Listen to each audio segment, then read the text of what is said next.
Hello and welcome all to the next lecture of Research Methodology lecture series. In previous lecture we have seen research design in detail. Now in this lecture we will see sampling design. And following points will be covered in today's lecture. We will see steps in sample design, criteria of selecting a sampling design or sampling procedure, and characteristics of a good sample design, and different types of sample design. So let us begin with steps in sample design. Before that, you should know what the sample design means. Now sample design, it is a definite plan for obtaining a sample from a given population. Now what is population? Population is an entire group that you want to draw conclusions about. Let us say MSc मध्ये first इयरमध्ये शिकत आहेत जे ज्यांना NEP लागू झालेली आहे, तर तुम्हाला त्यांचा सर्वे करायचा आहे. तुमच्याकडे काही क्वेश्चन्स आहेत, ते क्वेश्चन तुम्ही देणार आणि क्वेश्चनर मेथडनी तुम्ही त्यांच्याकडनं डेटा कलेक्ट करणार. So your population will be students who are studying in first year of MSc who are studying with this NEP pattern. ते तुमचं असेल पॉप्युलेशन. आता त्यातनं तुम्ही सर्वच पॉप्युलेशन स्टडी करणार का? तुम्हाला पहिले तुमचं पॉप्युलेशन कुठलं आहे हे डिसाईड करणं गरजेचं आहे. म्हणजे तुम्हाला कोणत्या युनिव्हर्सिटीचे स्टुडंट स्टडी करायचे आहेत की त्यातही कुठल्या कॉलेजची पर्टिक्युलरली स्टडी करायचे आहेत की इंटायर तुम्हाला या NEP पॅटर्नबद्दलच माहिती करायची आहे, तर तुमचं पॉप्युलेशन असेल सर्व स्टुडंट्स जे की MScच्या प्रथम वर्षामध्ये NEP 2020च्या अभ्यासक्रमामध्ये शिकत आहेत. So that is population. आता या सर्व पॉप्युलेशनबद्दल डेटा कलेक्ट करणं तर शक्य नाही. That will be cumbersome process. It will require huge resources, it will require money, it will require time. तर सर्वच पॉप्युलेशनमधून डेटा कलेक्ट करणं तर शक्य नाही. मग आपण काय करतो, त्यांच्यातून काहीतरी रिप्रेझेंटेटिव्ह निवडतो. त्यातूनच आपण काही सिलेक्टेड ग्रुप निवडतो जो आपण असं कन्सिडर करतो they are representing that entire population. मग आपण काय करणार, आता सर्वच जे काही भारतामध्ये MSc फर्स्ट इयरमध्ये स्टडी करणारे स्टुडंट्स आहेत त्यांचा अभ्यास करणं शक्य नाही. त्यांच्याशी कॉन्टॅक्ट करून त्यांच्याकडून डेटा कलेक्ट करणं खूप लेंदी प्रोसेस असेल. त्यामुळे आपण काय करणार, एक सॅम्पल निवडणार. समजा काही ठराविक विद्यापीठ निवडणार किंवा त्यातही काही ठराविक कॉलेज निवडणार किंवा त्यातही ठराविक विषयाचेच MSc फर्स्ट इयरचे विद्यार्थी निवडणार. हे झालं आपलं sample. So what is sample? Sample is a specific group that you will collect data from. तर पॉप्युलेशन काय असतं? पॉप्युलेशन हे इंटायर ग्रुप असते ज्यामधून तुम्ही तुमचे कन्क्लुजन्स ड्रॉ करणार. No you may also come across a word such as universe. तर युनिवर्सही म्हणतात किंवा पॉप्युलेशनही म्हणतात. तर काय असते population? It is a entire group that you want to draw conclusions about. तर सॅम्पल डिझाईन काय असते? Sample design is a plan for obtaining sample from that given population. तुम्ही एखाद्या पॉप्युलेशनमधून सॅम्पल कुठल्या प्रकारे निवडणार, कसं निवडणार, यासाठी जी काही डेफिनेट तुमचा प्लॅन असतो, ब्ल्यूप्रिंट असते, त्याला म्हणतात sample design.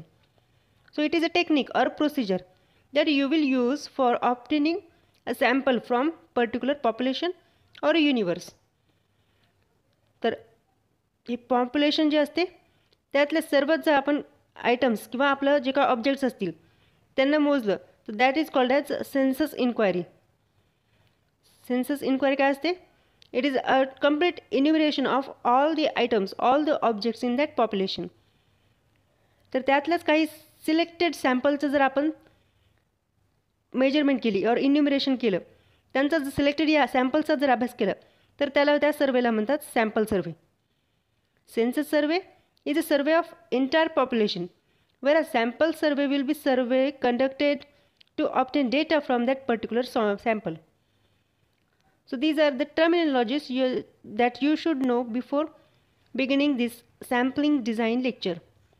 Now let us see steps in sample design. Sample design काय सांगितलं? It is a process or a technique by which you will select sample from population. मग एखाद्या पॉप्युलेशनमध्ये तुम्ही सॅम्पल कसं निवडणार पर्टिक्युलर, तर त्याच्या जे काही स्टेप्स आहेत त्या ह्या इथे इनलिस्ट केलेल्या 11 स्टेप्स आहेत. तर फर्स्ट वन इज ऑब्जेक्टिव्ह. सर्वात पहिले सॅम्पल मिळवण्यासाठी तुम्हाला तुमचं रिसर्चचं काय ऑब्जेक्टिव्ह आहे ते माहीत असणं गरजेचं आहे. जे उदाहरण पूर्वी सांगितलं होतं, तुम्हाला काय स्टडी करायचं होतं? NEP 2020 लागू झालेलं आहे पदव्युत्तर अभ्यासक्रमासाठी, तर त्याबद्दल विद्यार्थ्यांचे अभिप्राय तुम्हाला माहिती करून घ्यायचा आहे. त्यांचे लिमिटेशन्स असतील, त्यांना त्याबद्दल काय वाटते, हे तुमचं आहे ऑब्जेक्टिव्ह. ऑब्जेक्टिव्ह ठरल्यानंतर तुम्ही काय निवडणार? तुमचा दुसरा पॉईंट ऑफ कन्सर्न असेल पॉप्युलेशन. तुमचा ऑब्जेक्टिव्ह ठरला, तुम्हाला NEP 2020 जे काही पदव्युत्तर अभ्यासक्रमासाठी लागू झालेलं आहे त्याबद्दल विद्यार्थ्यांचा अभिप्राय मिळवायचा, हे तुमचं ऑब्जेक्टिव्ह झालं. आता तुमची पॉप्युलेशन तुम्ही अकॉर्डिंगली ठरवणार ऑब्जेक्टिव्हच्या. काय असेल तुमची पॉप्युलेशन? पॉप्युलेशन म्हणजे आपण पूर्वी सांगितलं, it is entire group that you want to draw a conclusion from. तर इथे तुमची पॉप्युलेशन असेल सर्व विद्यार्थी जे की पदव्युत्तर अभ्यासक्रमाच्या प्रथम वर्षात आहेत. प्रथम वर्षात असणारे विद्यार्थी जे आहेत ते सर्व असेल तुमचे पॉप्युलेशन.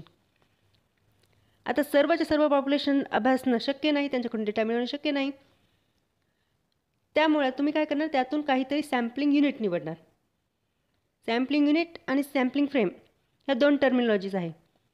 सॅम्पलिंग युनिट काय असेल? Sampling unit now it can be a geographical one or it can be based upon certain state, district, village etcetera.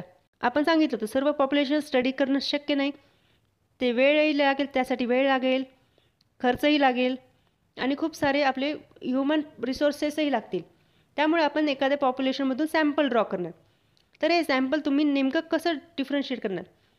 म्हणजे तुम्हाला पर्टिक्युलर एखाद्या राज्यातलेच विद्यार्थ्यांचा अभ्यास करायचा आहे किंवा त्यातही एखाद्या जिल्ह्यातला की तालुक्यातला की पर्टिक्युलर कॉलेजच्या की त्या कॉलेजमध्येही पर्टिक्युलर विषयाच्याच विद्यार्थी तुम्ही निवडणार सॅम्पलसाठी. हे सर्व असेल तुमचं सॅम्पलिंग युनिट. समजा तुम्ही परभणीतल्या X या कॉलेजमधले MSc मायक्रोबायोलॉजी शिकणारे विद्यार्थी निवडले. MSc मायक्रोबायोलॉजीचे विद्यार्थी जे प्रथम वर्षात आहे, ज्यांना NEPचा पॅटर्न लागू आहे, असेच विद्यार्थी तुम्ही तुमच्या पॉप्युलेशनमधून सॅम्पलमधून निवडले. हे झालं तुमचं सॅम्पलिंग युनिट. आता त्यामध्ये जे काही तुमचे हे विद्यार्थी आहेत, या X या कॉलेजमध्ये शिकणारे MSc मायक्रोबायोलॉजीचे प्रथम वर्षाचे विद्यार्थी, त्यांची आता तुमच्याकडे लिस्ट असेल. ही लिस्ट तुमच्याकडे आहे. कोणी कोणी या कॉलेजमध्ये या विषयाच्या मायक्रोबायोलॉजी विषयासाठी ॲडमिशन घेतलेलं आहे. ही जी तुमची लिस्ट झाली, that list is called as sampling frame. काय असतं sampling frame? Sampling frame is a list of sampling units. तर समजा हे 12 विद्यार्थी आहेत, हे झाले तुमचे sampling frame. So this is what a sampling frame. Sampling unit काय झालं? या X या महाविद्यालयातील MSc मायक्रोबायोलॉजीमध्ये प्रथम वर्षाचे विद्यार्थी झाले तुमचं सॅम्पलिंग युनिट. त्यातले ही जे 12 विद्यार्थी आहेत ज्यांनी या महाविद्यालयात MSc मायक्रोबायोलॉजीमध्ये ॲडमिशन घेतलं, त्या विद्यार्थ्यांची यादी झाली तुमची सॅम्पलिंग फ्रेम. आता size of sample. Sample size म्हणजे हे जे 12 विद्यार्थी होते त्यातले त्यात तुम्ही 12च्या 12ही निवडणार की त्या 12मध्येही तुम्ही काही क्रायटेरिया लावणार आणि स्पेसिफिक विद्यार्थीच निवडणार. तर what is your sample size? So you need to determine that before going to sampling design. Next is parameter of interest. Parameter of interest म्हणजे the variable on which whole focal point of researcher lies. म्हणजे दुसरं उदाहरण सांगायचं झालं तर समजा तुम्ही बायोफर्टिलायझरचा effect मोजत आहात प्लांट हाईटवर. तर तुम्ही काय करणार, एखाद्या पर्टिक्युलरली फील्डवर प्लांट जे काही तुम्ही लावणार आहात, जेव्हा ते बायोफर्टिलायझर अप्लाय केलेलं आहे तेव्हा त्यांची काही हाईटमध्ये काही वाढ झालेली आहे का हे एस्टिमेट करणार. So you will determine average height of that plant. So we can say that average height of plant is a parameter of your interest.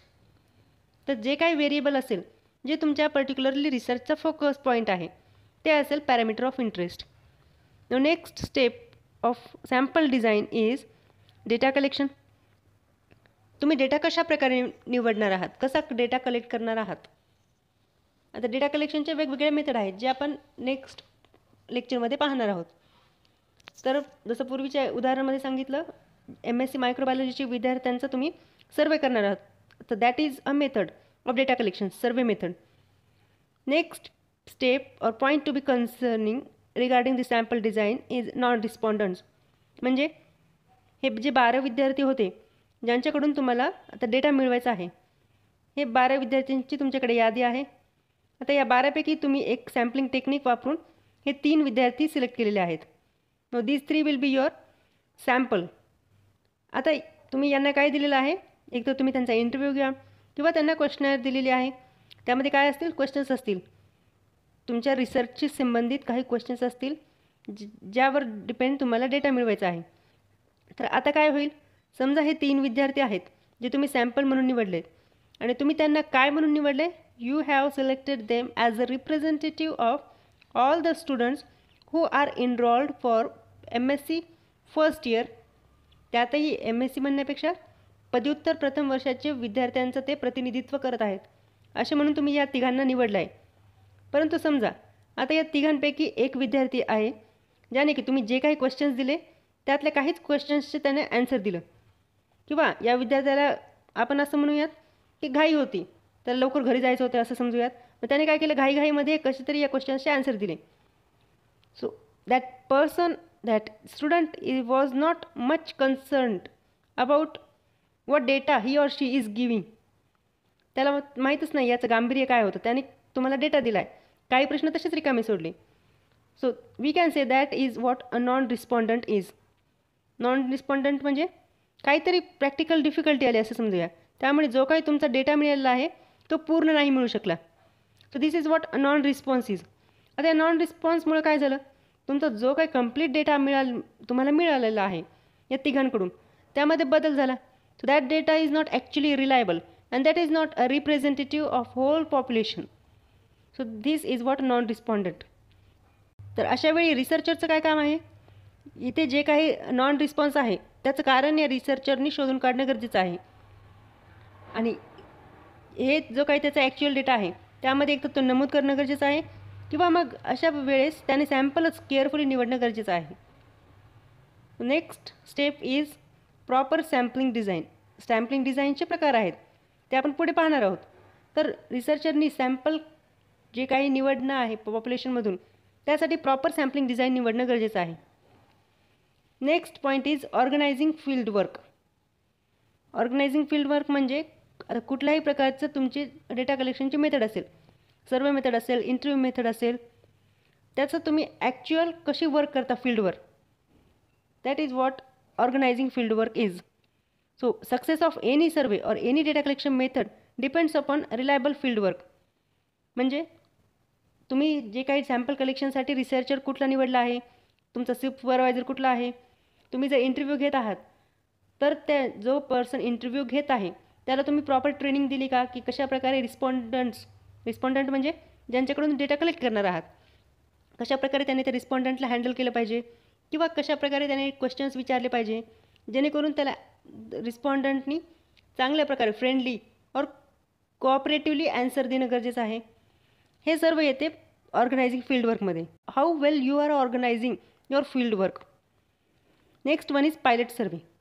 आता पायलट सर्वे काय असते, तर it is a strategy that is used for testing certain techniques of sampling on a small sample rather than intending it on a sample size. म्हणजे तुमचे जे काही समजा MSc first इयरचे विद्यार्थ्यांकडून तुम्हाला जो डेटा मिळवायचा आहे, तर ॲक्च्युअल रिसर्च सुरू करण्यापूर्वी तुम्ही एक छोटंसं सॅम्पल साईज निवडणार. म्हणजे समजा तुमच्या घरामध्येच कुणीतरी MSc फर्स्ट इयर्समध्ये अभ्यास करणारा विद्यार्थी आहे किंवा विद्यार्थिनी आहे जी NEP 2020 या पॅटर्नमध्ये शिकत आहे, तर तुम्ही पहिले तुमचा जो काही क्वेश्चनर मेथड आहेत ते तिच्यावर ट्राय करू शकता की हे क्वेश्चन्स बरोबर आहेत का, किंवा यामध्ये आणखी काही इम्प्रूव्हमेंट पाहिजे का, किंवा तुम्ही जे क्वेश्चन्स डिझाईन केलेत ते बरोबर त्या विद्यार्थ्याला समजत आहेत का. यासाठी तुम्ही आधी त्या विद्यार्थ्यावर किंवा त्या विद्यार्थिनीवर, जे तुमचा भाऊ किंवा बहीण आहे तिच्यावर ट्राय करणार. That is what a pilot survey is. तुमच्या ॲक्च्युअल सॅम्पलवर तुमचे रिसर्च डिझाईन ट्राय करण्यापूर्वी तुम्ही एक छोटं सॅम्पल घेणार आणि त्यावर स्टडी कंडक्ट करणार. So this pilot survey is nothing but a small scale preliminary study conducted before you launch your full scale survey. कशासाठी करायचं pilot survey? To see how your target audience or how your respondents will pursue your research design or research layout or research questions. त्यासाठी pilot survey करायचं. And next one and we can say last step of sample design is budgetary constraint. म्हणजे तुमचं जे काही sample design तुम्हाला करायचं आहे त्यासाठी काही फायनान्शियल क्रायसिस आहेत का, किंवा काही कॉस्ट कन्सिडरेशन्स आहेत का, ज्याचा तुम्ही प्रॅक्टिकल पॉईंट ऑफ व्ह्यूने विचार करायचा आहे, because that is going to affect your sampling technique. So these are what some of the steps in sample design. हे सॅम्पल डिझाईनचे 11 स्टेप्स आहेत. Now next point is criteria of selecting a sampling procedure. कुठलीही sampling procedure निवडते वेळेस रिसर्चरने 2 गोष्टींचं लक्ष ठेवणं गरजेचं आहे. पहिली म्हणजे त्याने अशी सॅम्पलिंग प्रोसिजर निवडायची जेणेकरून सॅम्पलिंग एरर्स कमीत कमी मिळतील, आणि दुसरी म्हणजे अशी रिसर्च किंवा सॅम्पलिंग डिझाईन निवडायची जेणेकरून जर त्यात काही सिस्टमॅटिक बायस असेल तर तो त्या रिसर्चरला कंट्रोल करता आला पाहिजे. Here you come across 2 terminologies, sampling error and systematic bias. Sampling error is a error or variation due to some error while selecting that sample from a population. Sampling error काय असते? Sampling error हे random variation आहे. कशामधलं? सॅम्पलमधलं. आपण तेच उदाहरण बघूयात. जे काही 12 विद्यार्थी तुम्ही निवडले होते या एक्स महाविद्यालयातील MSc मायक्रोबायोलॉजीचे 12 विद्यार्थी तुम्ही काय म्हणून निवडले? तुम्ही त्यांना सर्व पदव्युत्तर प्रथम वर्षात शिकणाऱ्या विद्यार्थ्यांचं प्रतिनिधित्व करणारे म्हणून निवडलं होतं. पण तुमचा सॅम्पलिंग साईज 12 जी आहे, तुमचं सॅम्पल आहे, त्यातून तुम्ही काहीतरी ठराविक निवडणार. तर that may not be a good estimate of your population. तर त्यामुळे तुम्हाला जो काही डेटा मिळेल that will not be actually representing a complete population. इथे तुम्हाला काहीतरी चुकीचा डेटा मिळू शकते, त्यात खूप सारे कमी असू शकतात, लिमिटेशन्स असू शकतात. हे काय झालं? सॅम्पलिंग एरर झालं. आता सॅम्पलिंग एरर तुम्ही कमी करू शकता. कसं कमी करणार? तर तुम्ही तुमची सॅम्पल साईज वाढवू शकतात. एक्स या महाविद्यालयातील विद्यार्थी तुम्ही घेतले, त्याचबरोबर तुम्ही त्याच शहरातील समजा परभणीतीलच वाय या महाविद्यालयातील MSc प्रथम वर्षाची विषयाचे विद्यार्थी निवडा, किंवा या एक्स महाविद्यालयातील दुसऱ्या विषयाचे परत MSc मायक्रोबायोलॉजीसोबतच या दुसऱ्या विषयाचे विद्यार्थी निवडा. You are here increasing a sample size so as to get minimum sampling error. आता दुसरा एक आहे सिस्टमॅटिक बायस. सिस्टमॅटिक बायस म्हणजे तुम्ही सॅम्पलिंग प्रोसिजर, आपण पुढे बघणार आहोत सॅम्पलचे कुठले कुठले टाईप्स आहेत सॅम्पल डिझायनिंगचे, त्याला आपण सॅम्पलिंग प्रोसिजर म्हणू शकतो. आता ती सॅम्पलिंग प्रोसिजर निवडते वेळेसच तुमच्या काहीतरी चुका होत्या, त्यामुळे तुमच्याकडे सिस्टमॅटिक बायस येईल. सिस्टमॅटिक बायस म्हणजेच it is we can say a error due to a faulty sampling procedure. Systematic बायसचे काय कारण आहेत? So systematic bias may occur due to inappropriate sampling frame. तर 3 विद्यार्थी आपण जे बघितलं होतं सॅम्पल म्हणून तुम्ही निवडलेत, त्यातल्या एकाला घाई होती, त्याला किंवा he was not much bothered about what survey you are conducting, he was not at all serious. So whatever data given by that sample that respondent might be a faulty one.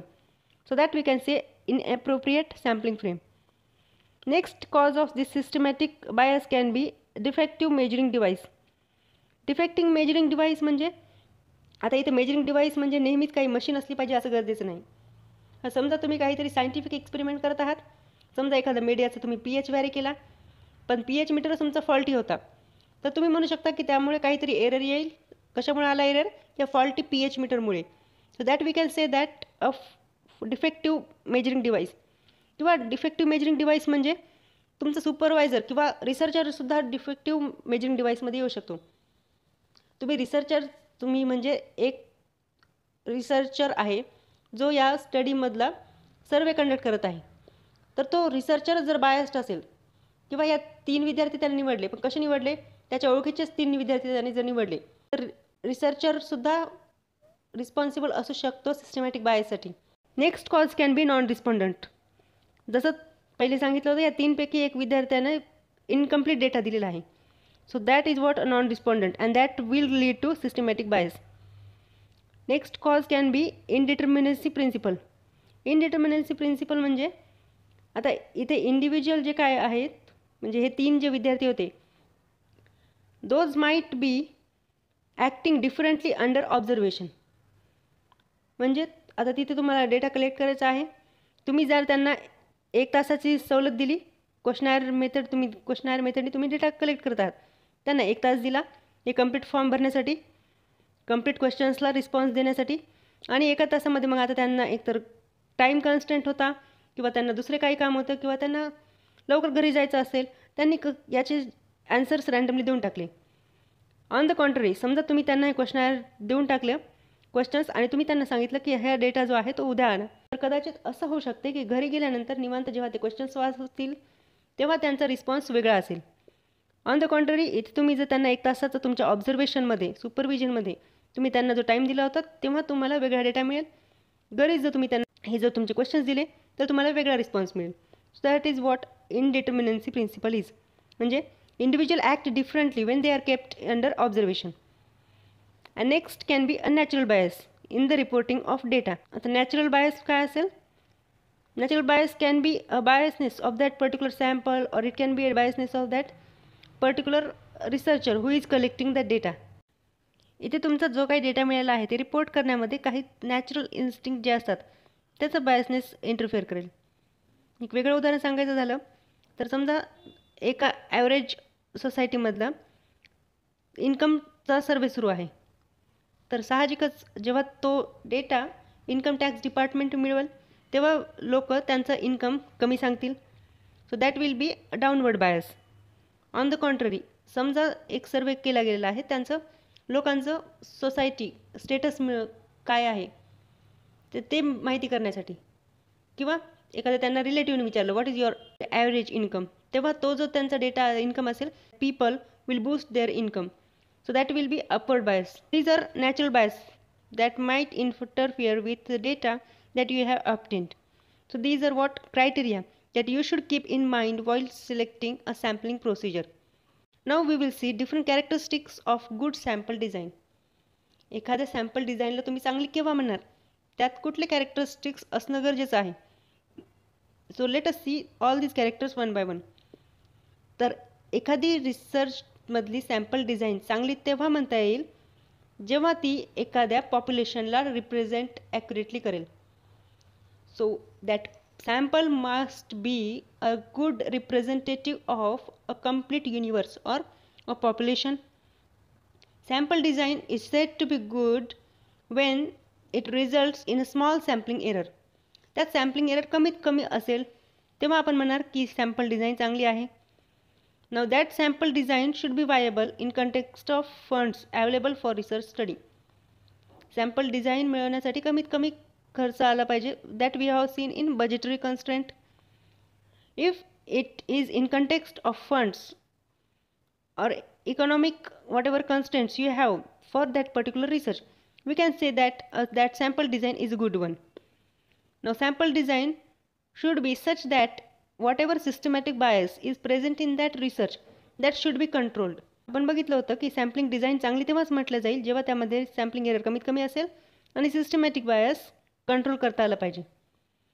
आणि sample design ही आपण चांगली तेव्हा म्हणणार Wien the result of that sample study can be applied in general for universe or population with a reasonable level of confidence. म्हणजे या सॅम्पलला study करून तुम्ही जो काही इन्फरन्स ऑर कन्क्लुजन्स ड्रॉ करणार ते तुम्हाला या युनिवर्स ऑर पॉप्युलेशन ॲट लार्जला अप्लाय करता आले पाहिजे. That is nothing but you should be confident enough that your sample is truly representing your population. In that case you can say that your sample design is a good one. So that sample design should possess all these characteristics. We can also say that these are different features of a good sample design. Last point of this lecture is different types of sample design. What are the types of sample design? You can divide them on the basis of two factors. First one is representation basis and second one is element selection basis or element selection technique. Representation basis म्हणजे तुम्ही तुमचं एखाद्या पॉप्युलेशनमधून sample randomly निवडणार, ज्याला आपण probability sampling म्हणतो, की non randomly निवडणार.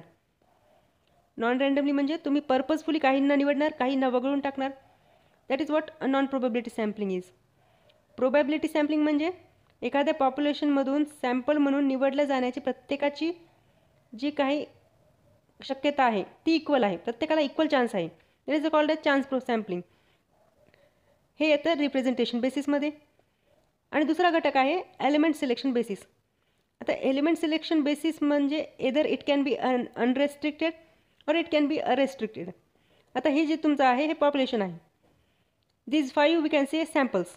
आता या पॉप्युलेशनमधून जर तुम्ही इंडिव्हिज्युअली प्रत्येकाला जर निवडलं that is called as unrestricted sample. आणि जे दुसरे प्रकार येतात सर्व that comes under this restricted sampling. Now let us see these types one by one. So this is what we can say a classification of your sampling techniques. Broadly we categorize the sampling technique into probability sampling and non-probability sampling. Non-probability sampling आणि probability sampling हे दोन types आहेत sampling टेक्निकचे. आता यात तुम्हाला हे जे दिसत आहेत 1 2 3 4 5 6 these 6 are the types of probability sampling.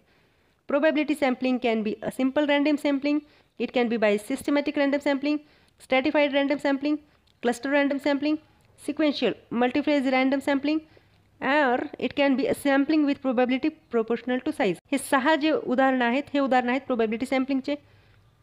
यातील simple random sampling हे जे उदाहरण आहे it is an example of unrestricted sampling. So this red color indicates unrestricted sampling, green color indicates restricted sampling.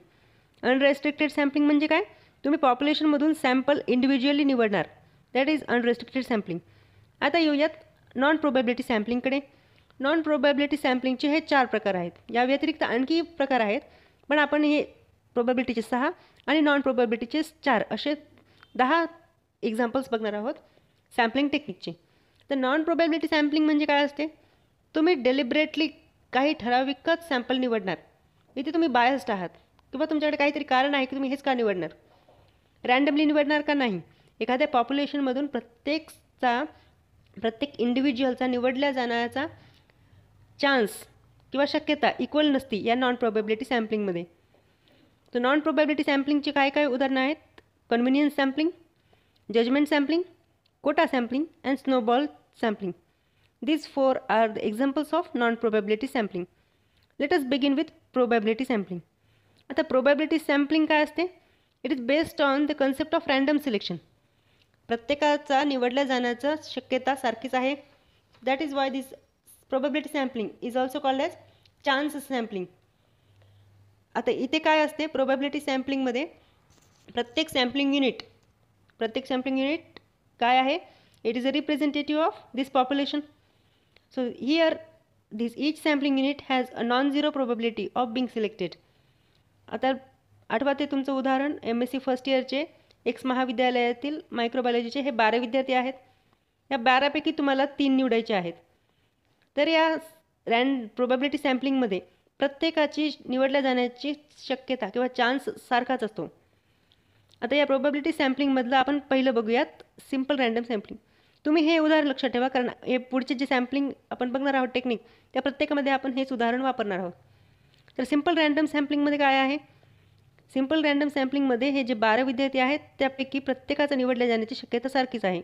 आता या प्रत्येकाची निवडल्या जाण्याची शक्यता तुम्ही कशी काढणार, you will divide size of sample and size of population. किती विद्यार्थी, आता हे 12 आपण काय म्हणू शकतो, 12 आपण पॉप्युलेशन म्हणू शकतो. MSc फर्स्ट इयरचे जे काही 12 हे विद्यार्थी आहेत जे NAP पॅटर्नने शिकत आहेत, हे 12 आपलं झालं पॉप्युलेशन. आणि तुम्हाला किती विद्यार्थी निवडायचे आहेत, you are going to select only 3 students as a samples. तर हे झालं तुमचं सॅम्पल साईज. तर प्रत्येकाची निवडल्या जाण्याची शक्यता काय आहे, 3 divided by 12 is 0.25. So this we can say is a probability of selection in simple random sampling. Next one is systematic random sampling. आता यात तुम्ही तुमचं जे काही पॉप्युलेशन आहे त्यात तुम्ही स्किप इंटरवल वापरता. म्हणजे सिम्पल रँडम सॅम्पलिंगमध्ये जसं तुम्ही हे 3च विद्यार्थी निवडले होते, आता हे जे तुमची प्रत्येकाची काय प्रोबॅबिलिटी होती 0.25% होती. मग या 12मधून तुम्ही 3 कसे निवडले, समजा हे 12ची तुमच्याकडे लिस्ट आहे, समजा ती अल्फाबेटिकली अरेंज केलेली आहे. तर तुम्ही काय करू शकता, एक तर तुम्ही 12 चिठ्ठ्या टाकू शकता त्यांच्या नावाच्या आणि त्यामधून कुठलेही 3 निवडू शकता. आता प्रत्येकाची निवडल्या जाण्याची शक्यता 0.25% होती. आता यातले तुम्ही 3च निवडलेत. So this can be a by lottery method. और जी तुमच्याकडे 12ची लिस्ट आहे अल्फाबेटिकली अरेंज केलेली आहे, तुम्ही हे फर्स्ट निवडणार, मग ह्या 4 नंबरचं निवडणार आणि मग इथे काहीतरी 12 नंबरचं निवडला. रँडमली तुम्ही कुठले तरी 3 निवडलेत. So this is what simple random sampling is. तुमच्याकडे निवडल्या जाण्याचा काही निकष नव्हता, परंतु सिस्टमॅटिक रँडम सॅम्पलिंगमध्ये तुमच्याकडे काहीतरी क्रायटेरिया असेल किंवा काहीतरी निकष तुमच्याकडे असेल की तुम्ही हे 12पैकी 3 विद्यार्थी कसे निवडले. तर सिस्टमॅटिक रँडम सॅम्पलिंगचे मध्ये समजा ही तुमच्याकडे 12 विद्यार्थ्यांची लिस्ट आहे, यातले तुम्हाला किती निवडायचे आहेत, फक्त 3 निवडायचे आहेत. तर सिस्टमॅटिक रँडम सॅम्पलिंगमध्ये तुम्ही काय करता, Here you select that 3 sample using some kind of criteria. इथे तुम्ही स्किप इंटरवल वापरू शकता. स्किप इंटरवलमध्ये तुम्ही काय करणार, तुमचे सॅम्पल साईजला डिवाईड करणार पॉप्युलेशन साईजनी. 3 विद्यार्थी तुम्हाला निवडायचे आहेत. तर असं असू शकते की तुम्ही प्रत्येकामध्ये 4चा डिफरन्स सोडून निवडणार. तर तुम्ही काय केलं, हा फर्स्ट कॅन्डिडेट निवडला. आता हे 4 सोडून दिले, 1 2 3 4, हे 4 सोडून दिले, परत 4 सोडून दिला, 1 2 3 4, आणि तुम्ही हा विद्यार्थी निवडला. So this is what you have used first candidate, you have selected 6th candidate, then you have selected this 11th candidate. So you have used a skip interval of 4. This is what a systematic sampling is. त्या लिस्टमधून तुम्ही 1 नंबरचा, 6 नंबरचा आणि 11 नंबरचा candidate निवडला. Here you had a criteria. You have used a skip interval method. Next one is a stratified random sampling. स्ट्रॅटिफाईड random sampling म्हणजे तुमच्या पॉप्युलेशनला तुम्ही एका ग्रुपमध्ये डिवाईड करता. त्या ग्रुपला म्हटलं जाते स्ट्रॅटा. हा जो तुमचा स्ट्रॅटा असतो, इट इज हॅविंग होमोजिनिटी. म्हणजे आता हे तुमच्याकडे 12 विद्यार्थ्यांची लिस्ट आहे. या 12मध्ये तुम्ही काय करणार, त्यांना जेंडर बेसिसवर डिवाईड करणार. आता यातील तुम्ही गर्ल्स समजा तुमच्याकडे 4 आहेत आणि 8 तुमच्याकडे बॉईज आहेत. तर तुम्ही काय केलं, यांना स्ट्रॅटामध्ये डिवाईड केलं. आता ह्या 4मध्ये गर्ल्स जे तुम्ही निवडलेले आहेत, तुमच्याकडे ज्या 4 विद्यार्थिनी आहेत त्यांच्यामध्ये होमोजिनिटी काय आहे, या 4च्या 4 विद्यार्थिनी MSc फर्स्ट इयर मायक्रोबायोलॉजीच्या आहेत आणि त्या NEP पॅटर्नमध्ये शिकत आहेत. हे झालं त्यांच्यामधला सारखा जो फॅक्टर आहे तो, दॅट इज होमोजिनिटी. 8 जे काही स्टुडंट्स आहेत त्यांच्यामध्ये होमोजिनिटी काय आहे, MSc first year microbiology NEP पॅटर्नने शिकत आहेत. That is what their common factor is. आता या 4मधून तुम्ही काही सॅम्पल निवडणार. तुम्हाला टोटल किती निवडायचे आहेत, या 12पैकी तुम्हाला 3च सॅम्पल निवडायचे आहेत. मग तुम्ही असं करू शकता की 8मधून तुम्ही 2 निवडणार आणि या मुली ज्या 4 आहेत त्यांच्यामधून तुम्ही एकच मुलगी निवडणार सॅम्पल म्हणून तुमच्या सर्वेसाठी. That is what a stratified random sampling is. आता यामध्ये 2 येतात, एक तर प्रोपोर्शनेट स्ट्रॅटिफाईड सॅम्पलिंग आणि दुसरं येते disproportionate stratified sampling.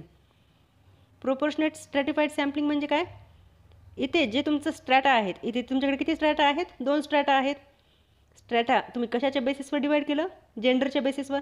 This 4 are female candidates and these 8 are male candidate, male students. Boys are 8, girls are 4. इथे जे तुमचा स्ट्रॅटा आहे, हिअर प्रोपोर्शनेट स्ट्रॅटिफाईड सॅम्पलिंगमध्ये each stratum is properly represented so that the sample drawn from it is proportionate to the stratum share of that total population. Proportionate stratified सॅम्पलिंगमध्ये काय असतं, तर इथे जे तुमचा हा स्ट्रॅटा आहे तो स्ट्रॅटा कशाच्या प्रोपोर्शनमध्ये असेल, या गर्ल्सचा जो काही कंप्लीट पॉप्युलेशनमध्ये शेअर आहे. आता या 12पैकी किती मुली आहेत, 4 मुली आहेत. तर मग तुम्ही त्याच्या प्रोपोर्शनमध्ये डेटा निवडला.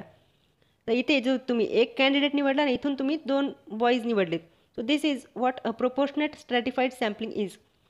डिस्प्रोपोर्शनेट स्ट्रॅटिफाईड सॅम्पलिंग आपण केव्हा म्हणणार, समजा तुम्ही या 4 तुमच्याकडे जे काही मुली होत्या, आता यामधून तुम्ही 2 मुली घेतल्यात सॅम्पलमधून म्हणून, आणि जरी तुमच्याकडे 8 मुलं होते तरी तुम्ही त्यातून एकच घेतला, तर इथे आपण म्हणणार की तुमची जी काही स्ट्रॅटिफाईड सॅम्पलिंग होती ती डिस्प्रोपोर्शनेट आहे. तुम्ही या प्रत्येक स्ट्रॅटाचा ज्या कंप्लीट पॉप्युलेशनमध्ये शेअर होता त्याचा काय वाटा होता हे तुम्ही कन्सिडर नाही केलं. You have selected that sample irrespective of share of this strata into this population. तर प्रोपोर्शनेट स्ट्रॅटिफाईड सॅम्पलिंगमध्ये तुम्ही काय करता, तुमचा जो काही स्ट्रॅटा आहे त्याचा कंप्लीट पॉप्युलेशनमध्ये काय वाटा आहे ते कन्सिडर करता आणि त्यातून तुम्ही सॅम्पल साईज निवडता. This is what a stratified random sampling is. Next one is cluster sampling. आता क्लस्टर सॅम्पलिंग काय असते, तर it is an example of probability sampling method. Cluster sampling काय आहे, प्रोबॅबिलिटी सॅम्पलिंग मेथड आहे, ज्यामध्ये तुम्ही तुमच्या सॅम्पलिंग युनिटला म्युच्युअली एक्सक्लुझिव्ह आणि कलेक्टिव्हली एक्झॉस्टिव्ह सब पॉप्युलेशनमध्ये डिवाईड करता, ज्याला म्हटलं जाते क्लस्टर्स. म्युच्युअली एक्सक्लुझिव्ह म्हणजे काय, आता ही तुमच्याकडे 12 विद्यार्थ्यांची काय आहे पॉप्युलेशन आहे. आता तुम्ही याला क्लस्टरमध्ये डिवाईड करणार. आता तुम्ही कसं डिवाईड करणार त्यांना, तुम्ही असं म्हणू शकता की हॉस्टेलवर राहणाऱ्या विद्यार्थ्यांना तुम्ही एका ग्रुपमध्ये टाकलं, जे रूम करून इथे राहतात किंवा ज्यांचं घर आहे ते एका ग्रुपमध्ये टाकलं. हे काय झालं, तुम्ही इथे क्लस्टर केलं. आता असे विद्यार्थी जे हॉस्टेलवर राहतात ते तुम्ही या दुसऱ्या ग्रुपमध्ये इन्क्लूड नाही करणार. That is what mutually exclusive is. दोन्हीपैकी एकाच ग्रुपमध्ये एखादा विद्यार्थी येऊ शकतो. आणि कलेक्टिव्हली एक्झॉस्टिव्ह सब पॉप्युलेशन असेल म्हणजे तुम्ही तुमच्या पॉप्युलेशनला जे डिवाईड केलं या 2 सब पॉप्युलेशनमध्ये. आता हे एक काय झालं, हे क्लस्टर झालं. So cluster is assume to be representative of heterogeneity of target population. आता इथे होमोजिनिटी आहे का या दोघांमध्ये? आपापसात नाही. Next method of probability sampling is sequential sampling or multiphase sampling. आता एक लक्षात ठेवा, मल्टीस्टेज सॅम्पलिंग वेगळं आहे आणि मल्टीफेज सॅम्पलिंग वेगळं आहे. सिक्वेन्शियल सॅम्पलिंगला मल्टीफेज सॅम्पलिंग म्हणतात. यालाच दुसरं नाव आहे डबलिंग सॅम्पलिंग. म्हणजे इथे काय होतं, here initially you have selected a sample.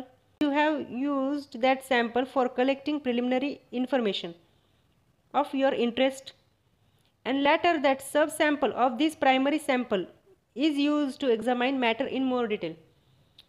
Suppose out of those 12 students you have selected 3 students, and out of these 3 students you have found one student as extraordinary. So you will use that one student for collecting some information in more detail about your research field.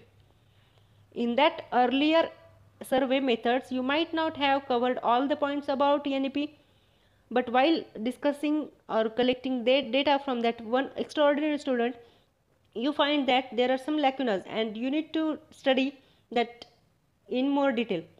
So what you will do a second stage or second phase of research, and you have used that subsample. Out of those 12 students, you have used one student which you found as one extraordinary student.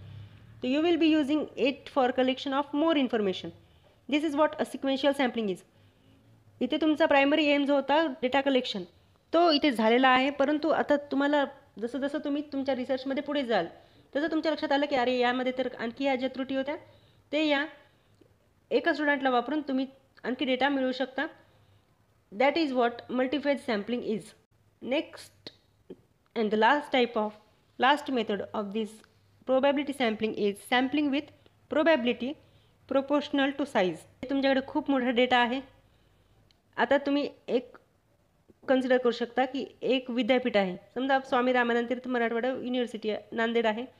या विद्यापीठामधून जितके जिल्हे आहेत, जितके महाविद्यालय आहेत, जिथे विद्यार्थी MSc first year microbiology NEP pattern study करत आहात, हे काय झालं, तुम्ही एक त्याला जिओग्राफिकली डिवाइड करू शकता. काही परभणीचे महाविद्यालय तुम्ही सिलेक्ट करा, काही हिंगोलीचं करा किंवा लातूरचे करा.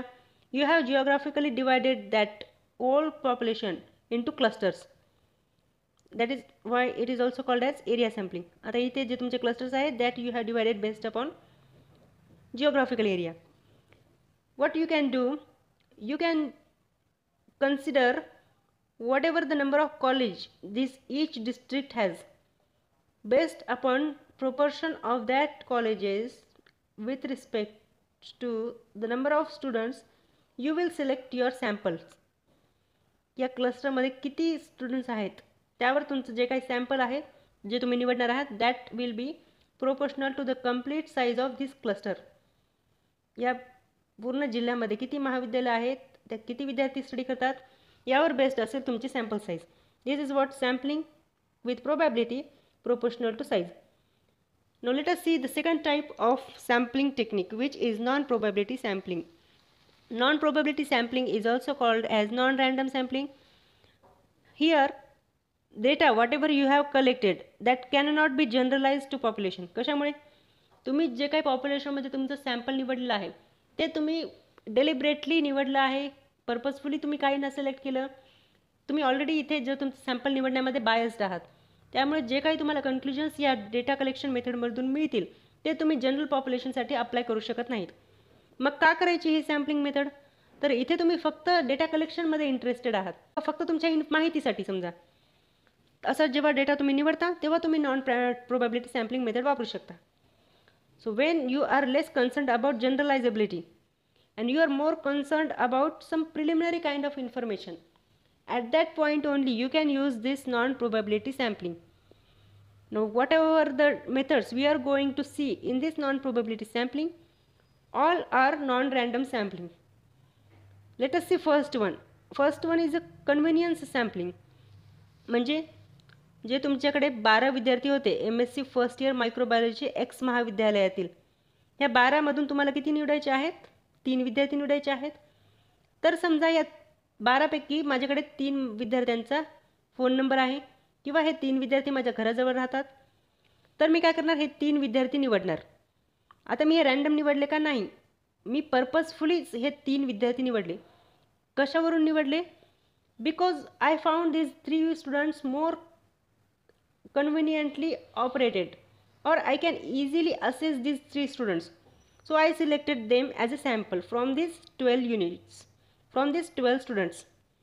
So here I was biased toward these 3 students. This is what convenience sampling is. We can say that it is what purposive sampling is. Purposefully मी हे 3 निवडले. दुसरं आहे judgement sampling. Judgement sampling, no, it is a non random sampling. इथे मी हे जे 12मधून 3 विद्यार्थी निवडले ते मी कसे निवडणार? तर यातले जे काही बाकीचे 9 विद्यार्थी आहेत ते एकतर अभ्यास करत नाहीत, इरेग्युलर आहेत, किंवा they are non responsive students.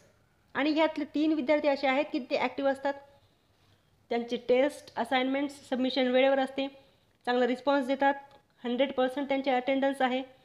त्यामुळे मी हे 3 विद्यार्थी निवडले. कशामुळे? तर मी असं कन्सिडर करेल किंवा माझा असा पर्सनल बिलीफ असेल की हे 3 विद्यार्थी जे आहेत ते मला हे जे NEP संबंधित चांगल्या प्रकारे डेटा देऊ शकतील. कारण हे 9 विद्यार्थी जे आहेत ते असे इरेग्युलर असतात, तर त्यांना NEPची जास्त काही माहितीही नाही आणि मला जो काही त्यांच्याकडून डेटा मिळवायचा आहे तो कदाचित ॲक्युरेट नाही असं मला वाटेल. आणि त्यामुळे मी हे जे रेग्युलर स्टुडंट्स आहेत तेच 3 विद्यार्थी सॅम्पल म्हणून निवडले. So here I used my personal notion, I used my personal belief for selection of these 3 students.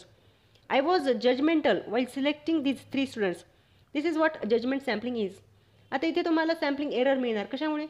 कदाचित असंही होऊ शकते हे 3 विद्यार्थी जे रेग्युलर असतात त्यांना हे NEP बद्दल तितकी काही माहिती नाही, आणि असंही होऊ शकते की हे जे 9 विद्यार्थी ॲब्सेंट असतात त्यापैकी समजा 4 विद्यार्थी जे आहेत ते इतर कॉम्पिटेटिव्ह एक्झामिनेशन्सची तयारी करतात आणि त्यामुळे त्यांना हे जे काही राष्ट्रीय धोरण बदललेलं आहे त्या धोरणाच्या नीतीबद्दल जास्त माहिती असेल, त्यांचं वाचन जास्त असेल.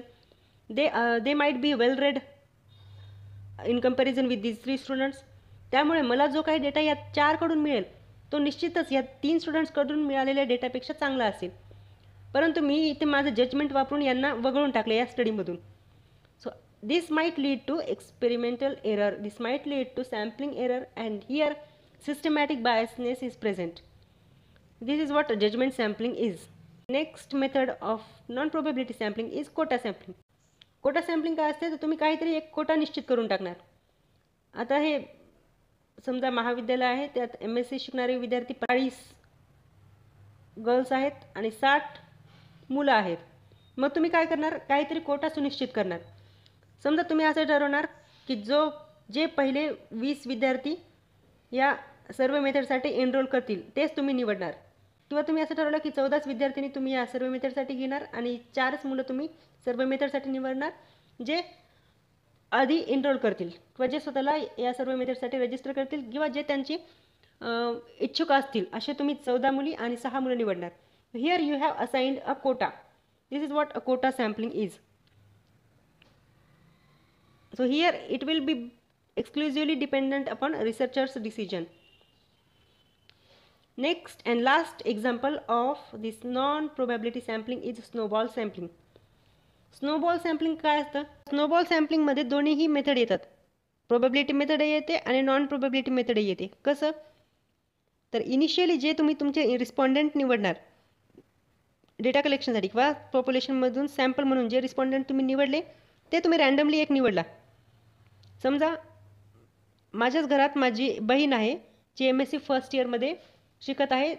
Obviously she is studying NEP pattern. So I will select her as a first respondent. So I have randomly selected her based upon convenience method. आता मी काय करणार की तिलाच विचारणार तुझ्या कुठल्या अशा मैत्रिणी आहेत ज्या नाही मला ह्या डेटा मिळवण्यासाठी मदत करू शकतात. तिने मला तिचे काही क्लासमेट्स असतील किंवा तिचे काही कॉन्टॅक्टमधले हे 3 पर्सन्स सजेस्ट केलेत, जे मी माझे रिस्पॉन्डंट म्हणून वापरले. आता हे मी कसे वापरले किंवा कसे सिलेक्ट केले? Here my sister referred these 3 candidates.